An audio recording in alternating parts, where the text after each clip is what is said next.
All right. So there is quite the glare there, isn't there? We'll have to get rid of that.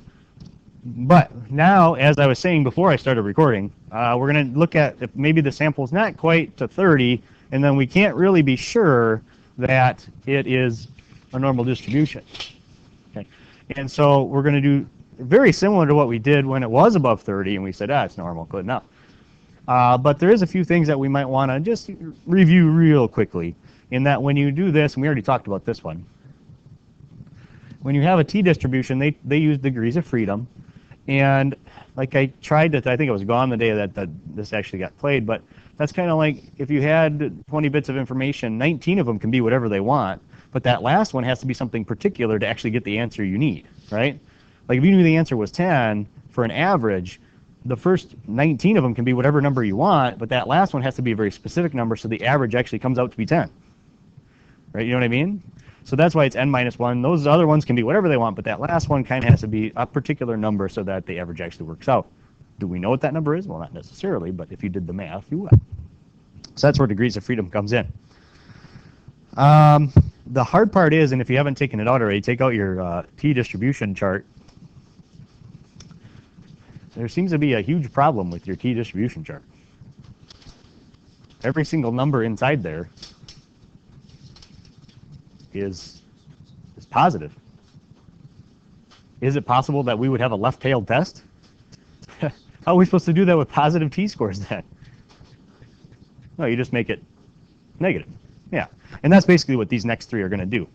Because those are kind of all considered, it depends on how you read the table, but they're considered, you can read it two ways. If it's a one-tail or a two-tail, they're both up on top, right? And you just read it however you have to. But if it is a left-tail, you have to basically just find that t critical value and just make it negative. Okay, that's all you have to do. You would just go find whatever that would be and make it negative. And we're going to do some of these so this all makes sense. Okay, but that's a big problem with that distribution table. It's really neat and really concise on just one page, right? But yeah, they didn't put the negatives in, so you have to kind of take care of that yourself. So basically, because if it's left-tailed, you know that if it's left-tailed, you know that the score better be negative, right? Yeah.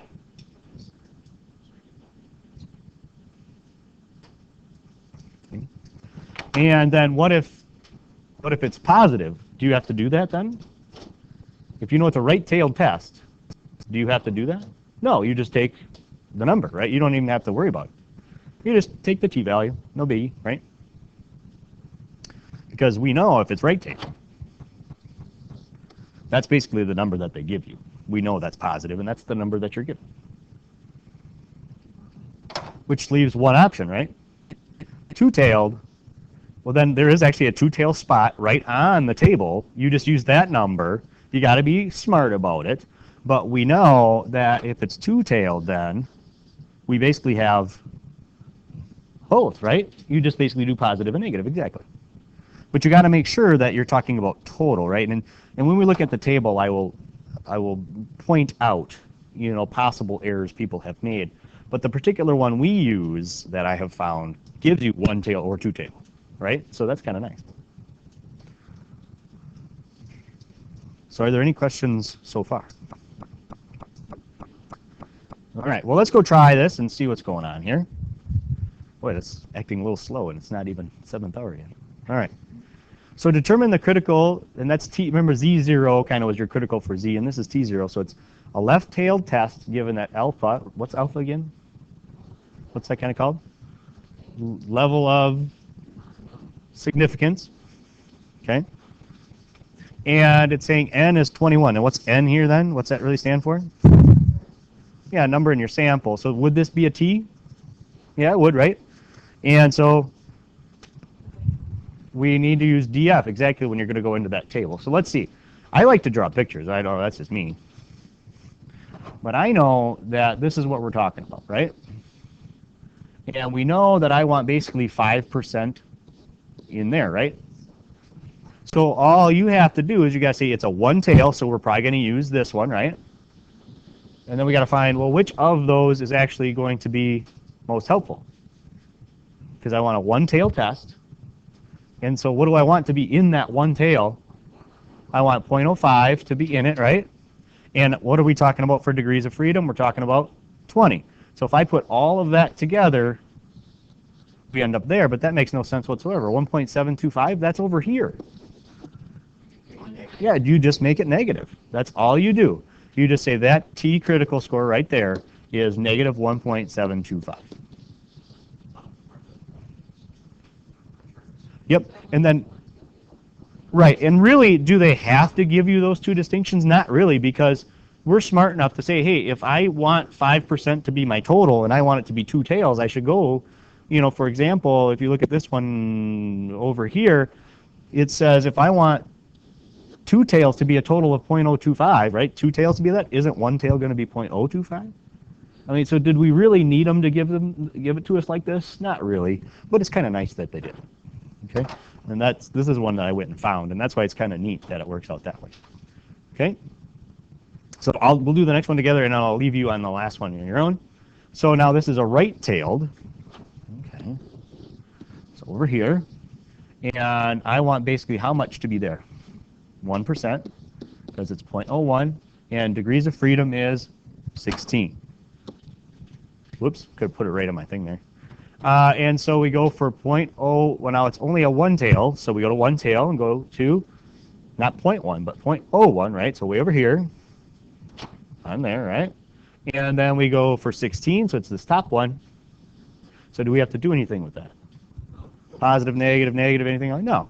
Our T critical is actually just 2.583. Okay, so then obviously if I do my test and I get a T critical that's like 2.6, we're going to reject. If I get a T critical of 2, we're not going to reject in this one, right? And so why don't you try the next one right now if you haven't done so already.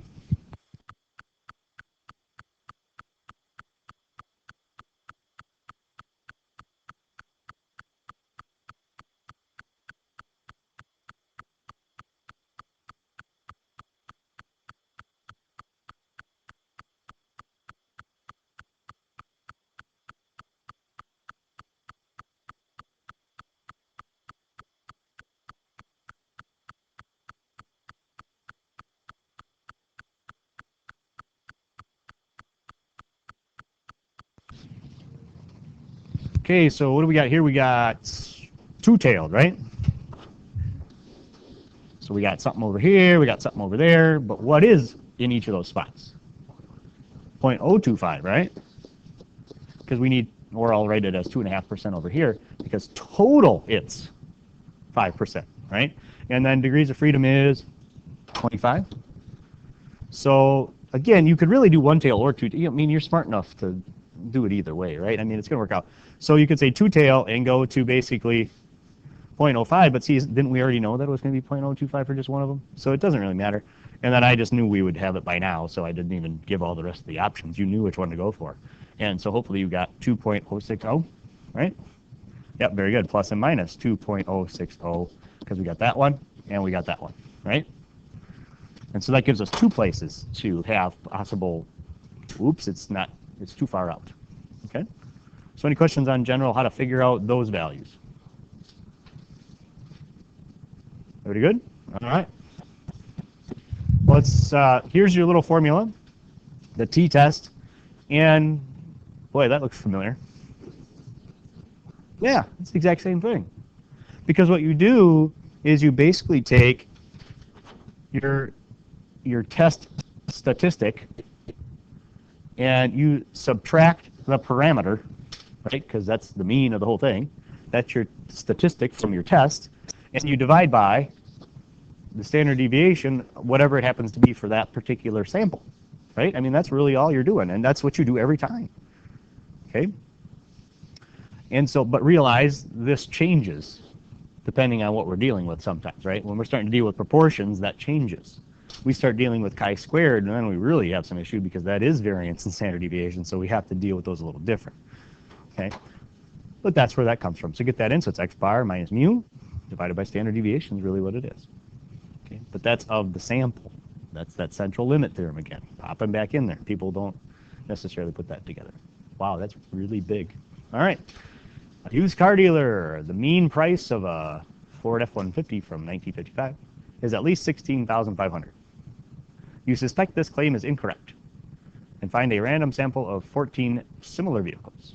Has a mean of, well, a little less, right, than a standard deviation of 1250. Is there enough evidence to reject the dealer's claim at 5% level of significance? Assume the population is normally distributed. Remember, that's important for a T distribution. All right. Well, how do we start this thing? Yeah, exactly. Why don't we write these things down and then get a little picture of what's going on and then do the work. All right, so where do we got here? We got is at least 16.5. So where's that going to go? In the no. So we're going to say still the mean, right? That's what we're going to say. That's what we think. The mean price is greater than or equal to 16.5, right? So then this one has to just be, and just based by the question, they tell you where the claim is, right? Really, but the dealer is claiming this, right? And we want to see, is this correct or not? So the dealer's claim is right there. So in this particular case, can we support the claim in this problem? No. Can we reject it? Yes, that's about all we can do. We're going to try. All right. So, well, what tails are we looking at here? This is what tail? Yeah, left, because that's where it's pointing, right? The alternate. This is the left tail, so we better go find that critical. We know it's going to be negative, and I think I wrote right on my little thing, but I think you guys will be able to see it, right? Maybe I don't even have it in there. Yeah, it's not there. I know it is. I can see it. Ah, there it is. Well, we don't need that one, right? Let's get that out of there. So we are talking one tail, and we want 5% to be in that tail, right? So we go one tail, go 5%. There it is. And degrees of freedom is 13. So we got 1.771. Right? So I'm going to get rid of this thing now. Or not. Go away. Why won't it give me the thing? Oh, well. We'll put it down there.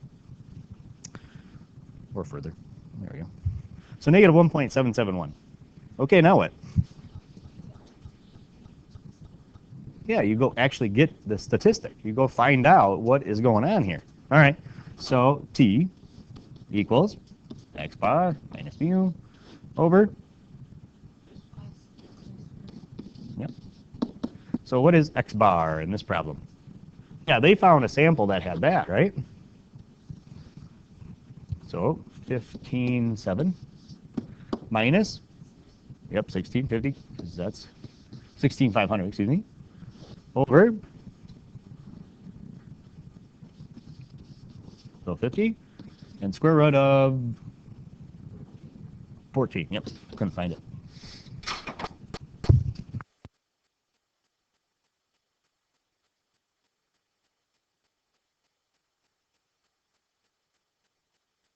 All right, so here's sometimes what I'll do when dealing with something like that. I'll bring the old calculator up here. And, well, you probably don't have to do this one, but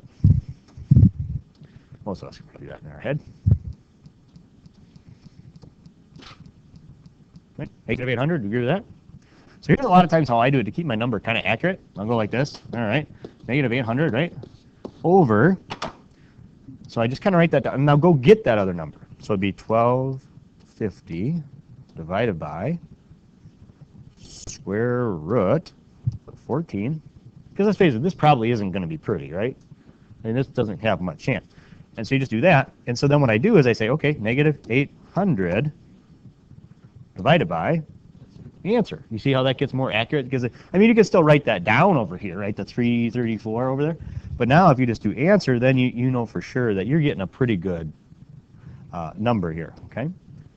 Negative, well, it doesn't really matter because we're way out there anyway, so we didn't even have to be that close. But maybe there's times that we do, right?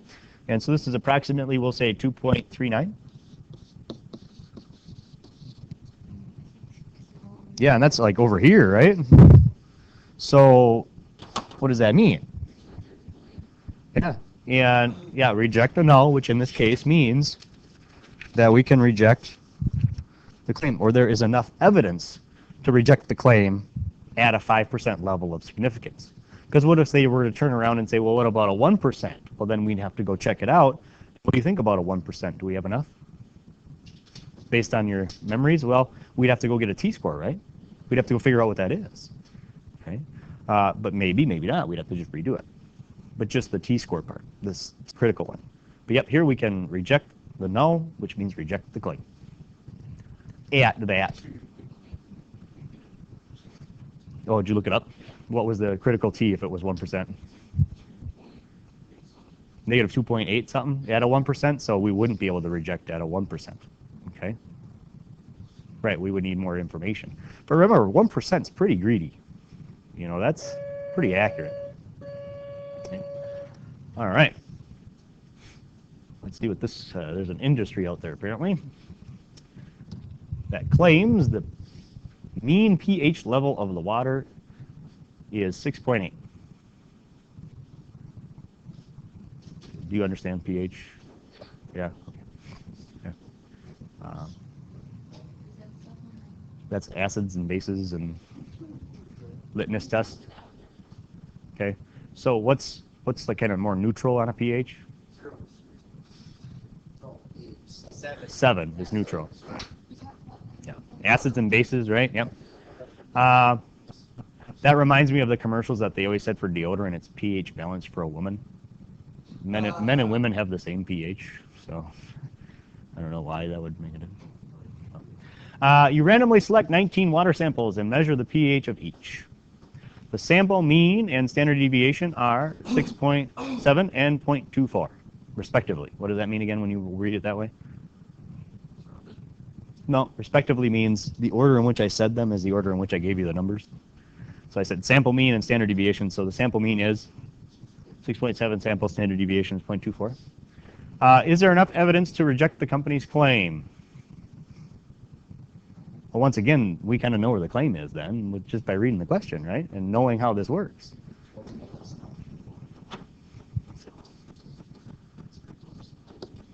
That's not bad.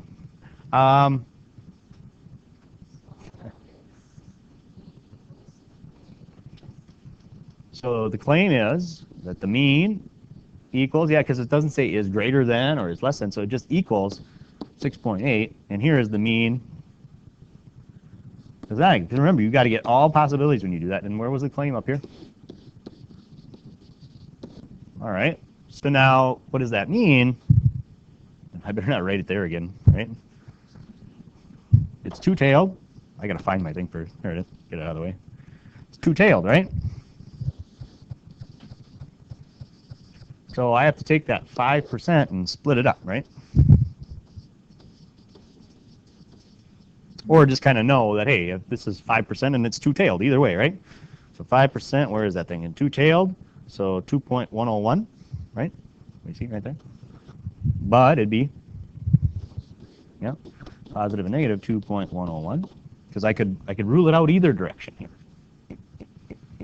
And so then the next thing to do is, yeah, go figure it out. What is it? So now we know when we're going to reject, when we're not. And so now let's go find out if we should.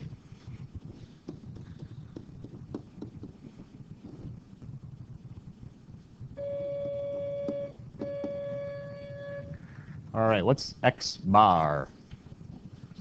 Yeah, what'd they find? 6.7, right? Minus 6.8. So at this point, are we saying, well, that's pretty close, right?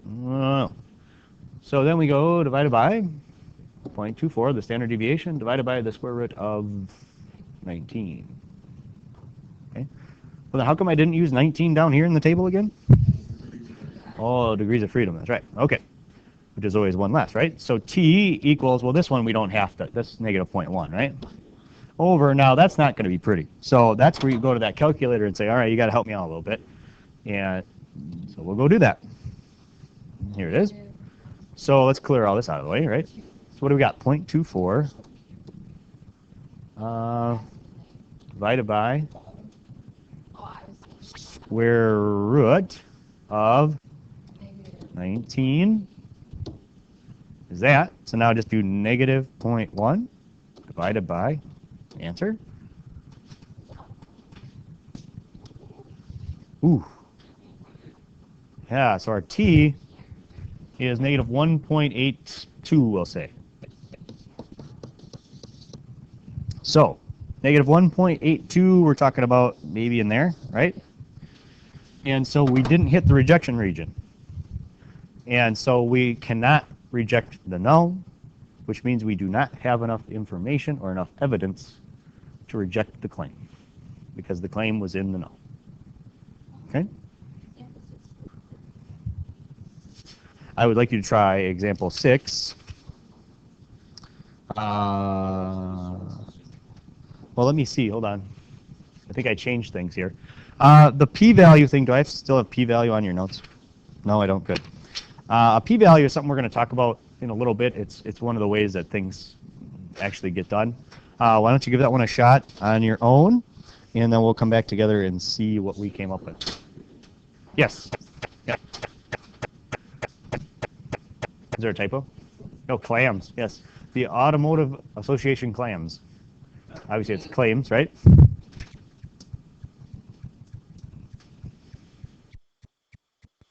All right. Is there enough evidence? No? Well, let's see what we got here. What do you got for null and alternate? Just equal? Okay, and then not equal. Okay, which means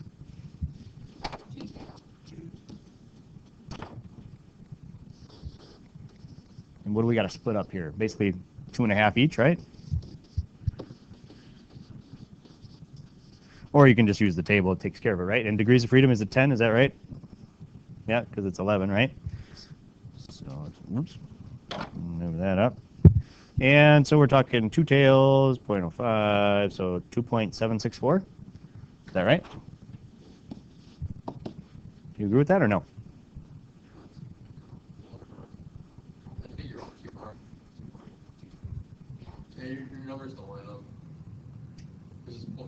Oh, I see. My darn table. So that one goes there, that one goes there, there, there, there, there, there. There we go. So 2.228. What's wrong with my critical score? Yeah, all right, it's two-tailed. All right, so now we got to go find t, actually find what it is and find out where it ends up. And so we take x bar, which is 135, minus what they mu over 20 square root of, and that is approximately 1.824. Do we agree with that? And what does that mean? Yeah, that means we're not even really all that close at all. Even though it may have seemed like, well, maybe, but no, we're not really all that close at all to rejecting that. And where was our claim? It was in here. And again, just by they're asking us to do that. So you should know where the claim is going to be, because it's got to be in the null if we're going to reject it. All right, and so you're telling me there is not enough evidence? And you are correct. There's not enough evidence to reject the null or the claim in this case. Okay. Just to tell you what they do for p-values, just so that you've at least heard of it. The reason I choose not to do it here is it's way easier to use technology to do it, like the graphing calculator. What they're actually saying is they go and find the probability. Okay. What they do instead of finding what they do is they find, instead of going to your table and finding this, right?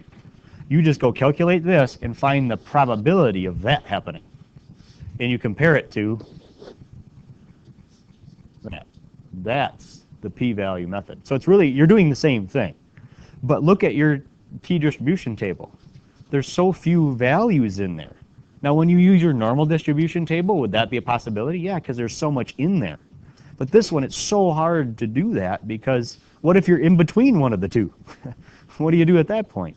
And so I will teach you a technological way of, like the probability. Yeah, like they might end up being like or this t-score might not, can you find negative 1.82 in your table anywhere? And it's not specifically written, is it? You can get close to it, but you can't get that probability, can you? But you can get close. And then you compare that probability to what they gave you, because that's really what these are. And if your probability is bigger, then you're okay. If it's probability is less, you're not. So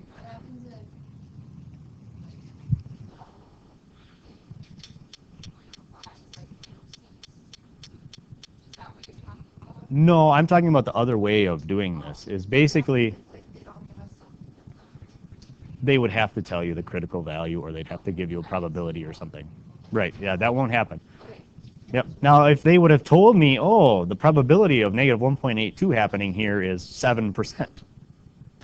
Well, then what I actually know is I actually have more than what I need. 7% would move me over here. It's more than the percentage they're talking about. The percentage they're talking about is 5. So my percentage or probability was bigger. Okay. And we'll talk about it again, but I always wanted to address it with you right now.